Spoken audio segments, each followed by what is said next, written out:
this is a development. We talked to our guest on Friday about this story, and Ian Wishart, basically good investigative journalist, Ian, called out a story written by Eloise Gibson, the environment reporter for New Zealand, for Radio New Zealand, which said there'd been an unprecedented heat wave, and an academic called Luke Harrington said probably the biggest heat wave in Hamilton over this summer that had ever happened. Well, Ian decided to Google that and found that it wasn't. It was nowhere near this hot spell.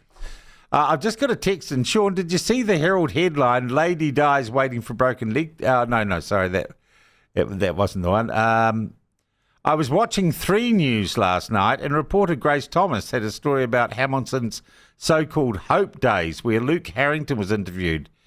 It's not just... so we've got News Hub now onto this story, or Stuffed News, whatever it's called. And the Herald yesterday republished the story that Ian Wishart came on this program on Friday and published in the Centrist the fact this story is completely false. Radio New Zealand refused to correct it or retract it in a meaningful way.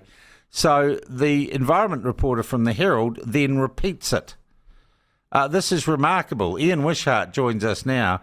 Ian, it's almost like they are now amplifying the lie because you called them out.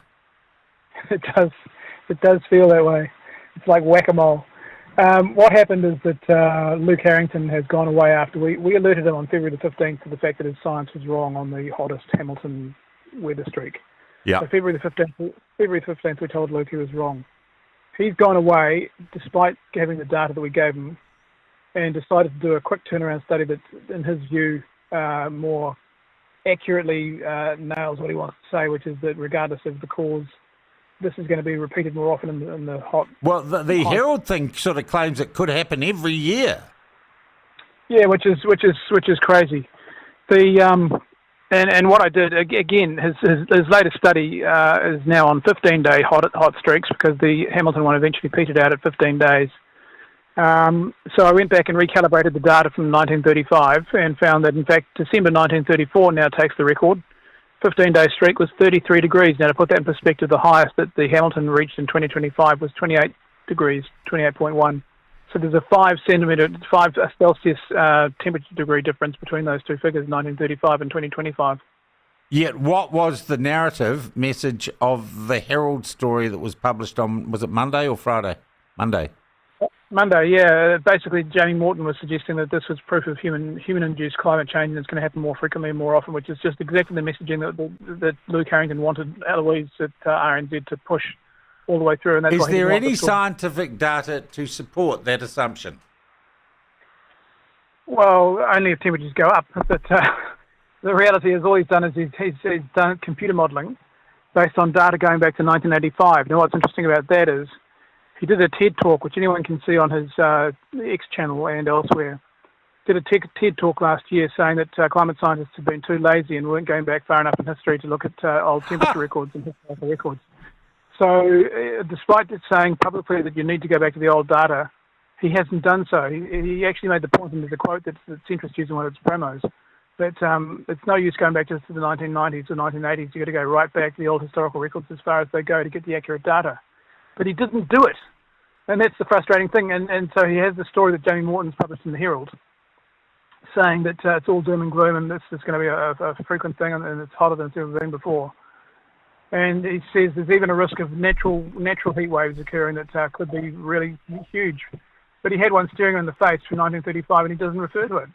Nothing is, it's like the past. Has he ever engaged meaningfully with you, Ian, or given you an interview?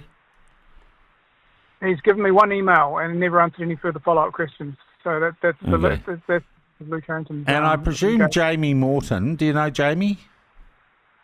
I've emailed and corresponded with him several times. So I've emailed him over this and asked him questions he hasn't answered. And he didn't make any reference to your refutation of the original story or repudiation of the original story. He didn't make any reference to that in the story that he wrote on Monday for the Herald. No, and this breaks the first commandment of journalism, that you include all relevant facts to give the reader context, and so that hasn't happened. It's just incredible. Ian, would you be happy to debate Luke Harrington on this? Absolutely.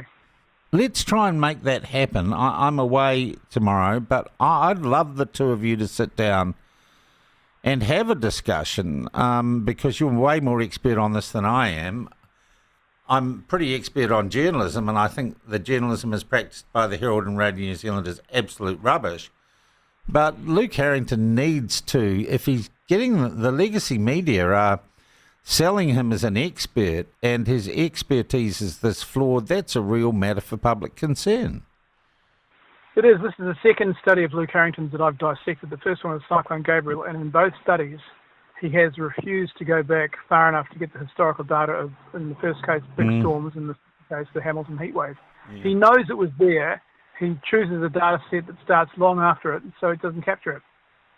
You've been looking at these issues for a while, Ian. Do you think that the misreportage of climate change has got better or worse in New Zealand? And do you get a sense that there's a certain desperation now about those who have picked a side in this story? There is both of these things happening. I mean, essentially what's happening is that the media, they adopted a position some 15 years ago after Al Gore's visit in the 2009 Paris conference. And they adopted a position that they weren't going to give credence to sceptical opinions that questioned the science behind climate change. Well, that's all very well. That's just no one denies that CO2 has the potential to heat the atmosphere, that we don't know to what degree. However, what the media have done is they've become lazy, and they now take anything that questions the facts around climate change, such as alternative factual construction, such as the data from Hamilton, etc., is going to be banned as well. So we get this strange position whereby anything that questions the message is now censored. And this is editorial control in practice taking place across the country and across the world. And so you don't get the in-depth, honest reportage that you should be getting. I mean, it's the reality. It's funny, Ian, because you write for the centrist, which Jim Grennan used to own. He's may get some sort of control of the Herald. We're dealing with that a little later in the morning. And the people who currently, the board of directors who seem to think they own the Herald, they say they're balanced and impartial. And what we've seen over the past few days is they're anything but on this very important issue. Well, this is the thing that makes me facepalm. It's just it's incredible. You have the media on the one hand saying, we have this editorial independence, we can be trusted. And on the other hand, when it comes to getting them to correct inaccurate articles, they're just gaslighting people. Yeah. Absolutely. Well, look, so you'll issue a challenge today. Luke Harrington, you'd come on the platform with Luke. I'll moderate it, and you guys can have it out. Is Hamilton frying? Is it on fire? You say no more so than it's been, going back to 1935. There's a very simple concept behind all this, and that is that for climate to have changed, you have to have a baseline to measure it against.